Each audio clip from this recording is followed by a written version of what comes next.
Hey guys, it's Cauliflower, and you are in for a treat today because today I am shooting a collab video, and I'm so excited to be sharing this collaboration with my best friend here on YouTube. All of you know her. I have done a million collabs with this woman. I don't know why she decided to do another one with me, but this is my good friend Niki Murphy. She has a great channel. She is one of the more real people on YouTube that you will ever find. So I really doubt that there's anybody that watches me that doesn't watch her, but if you happen to be one of those people, you definitely need to go check out Niki's channel. She has just everything you would ever want in a beauty channel. She's real, she's raw, she does really great things for the YouTube beauty community, and she's my friend. And if you are coming from Niki's channel, welcome. I am Cauliflower. I am a little bit of a mixed bag of things, you can say. I do a lot of different types of things, mainly in makeup, but you know, you never know, depending on my mood. I have a lot of things that I could talk about on a daily basis or weekly basis or monthly basis, depending on whatever I feel like it. She says I'm hilarious. It depends again on how I feel. But we're not here to talk about me. Welcome to all of you. As you can see, I am a makeup collector. I have a lot of stuff behind me, and I have no shame in my game. This is the way it is. I happen to just love makeup and beauty, and we're going to start with this video today, which is not a very positive video, which is okay because I'm not in a great mood, so we're going to do this anyway. But today is all about products that suck. And I have quite a bit. I didn't think I was going to have a lot. When I decided to do this collaboration with Niki, I asked her how many she had for her video, and I think she said something in the realm of 6 or 7, and I ended up with like 10. 11. So yeah, let's get started. There's a lot here. Okay, I'm going to start with foundations because that's where all of us start when we start our makeup, and I have 2 of them that really don't make it for me. They just don't cut it. They don't cut it for me. They don't cut it for me. All right, let's talk about this one right here. This is the Maybelline Dream Velvet in Soft Matte. This is number 15, Ivory. I'm going to show you what they think is ivory. Listen, I'm a fair complexion and I have yellow undertones, and I can even get away with like a bisque or a beige. This is nothing but short of like, I don't even know what. That is not ivory. That is not ivory. And maybe on camera it looks like it mixes in with my skin tone, but it really doesn't. It has like this, I don't know, this like peachy orangey kind of undertone. Plus the fact that it's very cakey on the skin and it does oxidize. I thought it was going to have like this nice soft matte finish, but unfortunately it just doesn't look that way. And I have a little bit more mature skin because I am in my 40s. So maybe that might be the reason it doesn't work for me particularly. Not saying that any of these products that I talk about today will not work for you, but this one, it just didn't work for me. And the other foundation that I really don't like is this L'Oreal 24-Hour Infallible Total Cover. Why do they think that total cover means that you have to get absolutely, positively messy and clumpy? Okay, it comes out like this, and it's like this like paint. It's almost like it reminds me of where acrylic paints come out of. I get the acrylic paint thing, but we're not doing this is not your, canvas to paint, I don't know, whatever, an oil painting. But for this, why does everybody think that when it's total cover, it has to be this thick, moussey type of a thing? I mean, is that a thing? Does that look like the right color either? I don't know. And then on the skin, nope. Does the same thing as that Maybelline Dream Wonder. As you can see, does that look like it's my skin tone? Absolutely not. What color is this in? This would be in number 305, Natural Beige, which I can get away with in other foundations, but not in this one. And the thing is with this one, as far as like total coverage is concerned, if you want to look like an Oompa Loompa, sure, it does have total coverage. I'm actually looking for something to wipe this off, but it really just does not look good on my skin tone. I end up actually, if I want to use this, I end up taking my L'Oreal Pro Glow, which I'm not a fan of on its own, but I love mixing it with this, and then you can get a decent satin finish coverage with this. I don't care for this kind of formula, so on those 2. All right, let's move on to some bronzers. I have 2 of them. And one I have talked about several times on my channel. I've said it a million times how I just don't get the hype. I don't like what this does, and I still don't. And even though I keep it in my collection to try to work with it, I have a very big problem with the Physicians Formula Butter Bronzer. This is in the lightest of them all. I don't know why they say that it's a bronzer, because it shows up. It looks good here, right? Looks good here. Looks like it's a nice luminous powder. Gets on my skin, and I should put it over this L'Oreal stuff. And it does that. It looks streaky. Like, do you see this? It has like this way of just looking very orangey on my skin. And then there's the smell. I can't. I mean, I know some people love it for that reason. I'm just not one of those people. Like, I love certain products that are scented. Like, I like Too Faced, their chocolate bar, their peach, all that. Love those things. When you're trying to scent coconut or pineapple, it reeks of just fakeness, and it's really, really bad. And I can't not just ignore the scent of this. So that's why it's just, no. Doesn't work for me. And the other bronzer that I have here, I actually just started to try, and I hated it. I tried this yesterday, and it is the Milani Bronzer XL All Over Glow, and it has two sides to it. One, which I used as like a contour, and then this shade. Let me show you these shades. Who does that? Who wears this kind of a color? Unless you are really a gorgeous sun goddess and you are so dark, why would you ever wear that shade? I can't see how that is a really nice bronzer. I mean, look at it. It just, again, it's like, hello orange, hello Oompa Loompa. And the other side of it, like, I thought this was going to be a nice little contour, but nope. It's just as, it kind of fools you, because in the pan it looks like this beautiful color, and then once your finger warms up to it, nope. Look at this. I'm just like, literally, I'm making myself into an Oompa Loompa just from this hand alone. But yeah, nope, not working for me. Not at all. All right, we're going to move on to something else for the face, and that is highlight. Now, I've heard this product hyped up so much on YouTube, and I really do like this makeup company. In fact, there's a lot of things I've tried by them I really do enjoy. But unfortunately, this is not one of them, and this is the Makeup Revolution Shimmer Brick in Radiant. Everybody talks about this on YouTube, how it's such a great highlight. It's like the Bobbi Brown one. I wouldn't know. I've never tried it, but honestly, the idea of having to take a brush and try to individually get into these colors when there's such a narrow hallway between each color, it kind of serves no purpose. But then if you mix it together, I don't know. And again, like, that's a gorgeous eyeshadow. If there's anything I will keep this for and use it for, it's an eyeshadow. This is way too shimmery to put on your skin. And again, even if you are a brown goddess, it'll just show up as like this ridiculous, like, I don't know, too much of a shimmer. As an eyeshadow, that's gorgeous. That's absolutely gorgeous. And even if I try to individualize it, like this white right here, like, again, it's okay, but it kind of just dissipates. It disappears into nothing.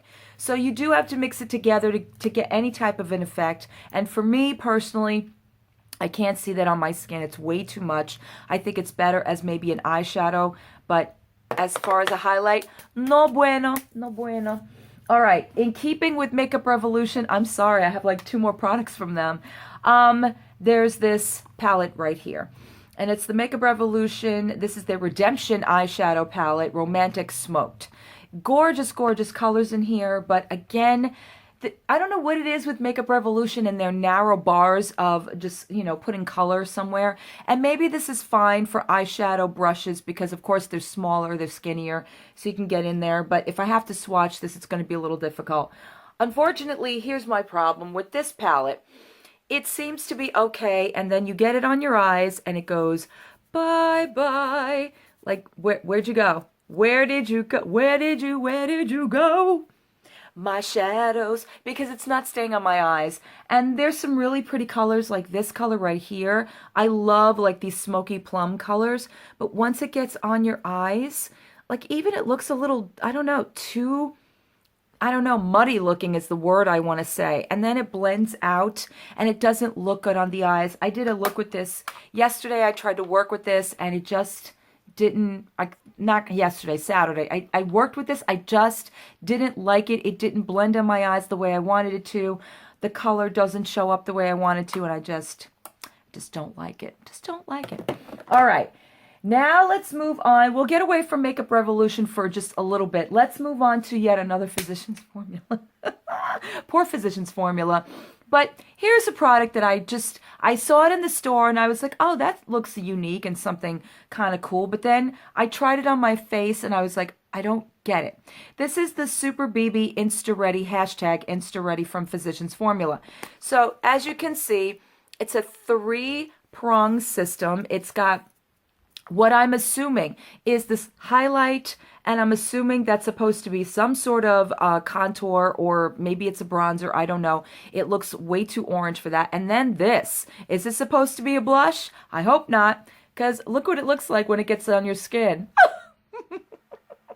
That is just, again, like if you look really closely, you can't see the first part of it. The second part of it is right here. It's a little bit above this orange. It's like a peachy color. And again, who wears this on their skin? Like, only dolls can get away with this. Only like that porcelain smooth look could possibly get away with a blush of this color. And to try and use these individually, it's very impossible to do that. And I did try to like just run it down my cheek, and then I blended it in, and it was just so orangey, and I don't get it. Like, I don't understand what the purpose of a product like this really is. It doesn't really look like a highlight. It's not bronzing your face or contouring it. And for this kind of a color, which is beautiful for maybe a lip color, maybe even like a an eyelid color, you can get away with it in the spring, but for your face, no, I don't recommend that. So no bueno. All right. Let's move on to a higher end product, which I happen to love. This company, love pretty much everything they put out, but I can't stand this powder. I really cannot stand this powder. I never could. And it is the Tarte Smooth Operator Amazonian Clay Finishing Powder. I don't get it. I don't get it. I don't get the hype on this product. Of course, it's a stark white powder. It's supposed to be a finishing powder. It feels really smooth. It feels really nice on the skin. But on my skin, I don't know if it's maybe just these white powders, but for some reason they just do nothing but settle into my pores and my fine lines, and they don't make my skin look good. They don't smooth, they don't blur, they don't do anything, and I cannot stand the sifter in this. It is just way too much. It doles out way too much product, and I don't know. I don't see what the purpose is for this product. It does absolutely nothing. It doesn't pick up oil. It doesn't make your skin look any more smooth or blurred out. Or and now it's just kicking up everywhere. It looks like just a white cloud in front of me. No, not for me. Sorry, Tarte. Okay. Another Makeup Revolution product that I don't understand this. And again, this is really something that I have a problem with scent-wise. Maybe it's good as a fixing spray because I picked this up thinking, okay, you know, they talk about that Max Fix Plus all the time. Mac Fix Plus all the time. And I get it. There's a lot of these that are coming out now. They're dupes that are coming out now. NYX comes out. NYX has one. I know a bunch of other companies. And I love Makeup Revolution. And then I sprayed this thing. And nope. And you know what? I even put a drop of rose oil in here, so it's actually kind of improved it. But the smell on this is straight up medicine. I can't even explain it to you. It's like you're walking into a room where you're about to go for like a physical, like an examination room, and you know the smell that I'm talking about. The smell of just like the gown that you're in, and I don't know, it just smells so medicinal and so hospital-like to me. I can't get away from it. So if this is a good spray as far as like controlling oil, or, you know, putting onto your pigments or your eyeshadows to make them wet or give you the wet look, then fine, I'll use it for that. But to put it on my face with the smell, no, I don't think so. All right. 2 more products and then we're completely done with this video. The next product is in the realm of a lip product, and it is one of the liquid lipsticks by L'Oreal. It is the L'Oreal Infallible Lip Paints. This one is in the color 312 Nude. No. First of all, with this applicator, I don't know why people think this is such a great idea. I don't, especially when it's coming in the form of this kind of a tube, because each and every time it's going to come out in this gloopy mess. But here's the color, and on my lips, it is streaky. It cakes into the corners. it gives you that appearance of what they call, I don't want to say the terminology, but it is that term where your lips look like another part of you and it's a hidden part of you more or less. But I don't like the formula, and the color, the smell is okay. The color doesn't look as nude as I would have liked it to. It just doesn't, I don't know. For me, that's a pretty blush color maybe, but not on the lips. I don't like the formula. I don't like the packaging. I don't like this like squeezy tube thing. I think L'Oreal has done better in other ways. I love their infallible ones. The infallible clear lip gloss, the 12-hour ones, those are great. Those are wonderful. But this one, no thank you. All right, and the last product is a form of mascara because you guys know, well, those of you that follow me know that I'm a big mascara junkie. So for those of you who don't know me and are new to my channel, I'm a big mascara junkie. And I love mascaras and I love Wet n Wild, but this one just fell very, very short. No pun intended. This is the Mega Slim Skinny Mascara, and this is good for pretty much nothing. Maybe if you wanted to, I don't know, paint your nails with this, because I don't know what this is supposed to do. If it's supposed to like elongate your lashes, it doesn't do that. It makes them just kind of sit there, and my eyelashes, if I don't curl them, they stick out, stick straight, and this does nothing to help the situation. And maybe for even my bottom lashes, which I can definitely understand using it for that. Maybe that's what I'll keep it for, because it is kind of like a more precise way to get under your lashes there. But as far as like your main lashes, this does absolutely nothing, and it's $4.99. Not saying that it's an expensive mascara, but these days drugstore kind of raises prices for everything, and you're always looking for some sort of a dupe, and Wet n Wild has such great products, but mascaras, they don't seem to really hold their water as far as like everything else. Like their blushes are great, their bronzers are great, their primers are great, everything else is great except for their mascaras. I have yet to try a Wet n Wild mascara that I really like. They're either meh or they just don't do it for me at all. Okay guys, that is it for my products that suck or products that didn't work for me video, my collaboration with my good friend Niki Murphy. Make sure that you check out her video if you haven't done so already. I'm sure that she has a lot more colorful words than I can use, but she is great, so definitely check that video out. And thank you for sitting here and watching my products that suck video. I hope you guys enjoyed. If you have any comments, or if you're new to my channel, please leave a comment below. I would love to know what you thought, and I will see you guys in my next video. Bye.